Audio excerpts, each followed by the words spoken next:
We traveled to San Felipe, Mexico, to the Sea of Cortez. In this extreme case, the salt water will flow to this parked car, where it will attack an exposed engine and contaminate the engine's oil system. Earlier in the day, we drove this car to the location. The engine was treated with Polytron, and it was running well and in good condition. We then removed the valve cover to expose the valve train. The oil was drained, and the oil pan was removed. Now, watch as the tides in the Sea of Cortez quickly move towards the shore within 3 hours' time.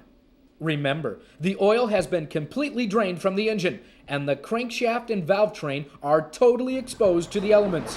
This car has been parked in the Sea of Cortez with the engine running. Salt water has contaminated the oil system.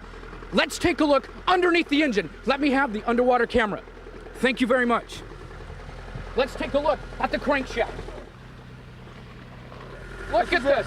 The crankshaft is going. The crankshaft is going. This engine is running in the Sea of Cortez with the salt water. Unbelievable. Now let's take a look up top. Look at the valve train. The salt water is fouling the valve train. Salt water is getting inside this engine and it's running beautifully.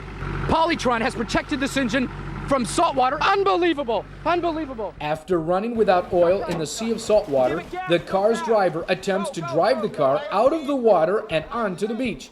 Amazing! Look how the car continues to run. It's made it to the beach, and it's still running. Polytron protected this engine. I couldn't believe it. They drained the oil out, they drove it out, let the water come in, kept running the engine, and it just kept going. I was waiting, and it didn't freeze up. I couldn't believe it. Most of the time we have to tow cars out of here, and I can't believe that this vehicle drove out with no oil pan after being submerged in water, so it's amazing.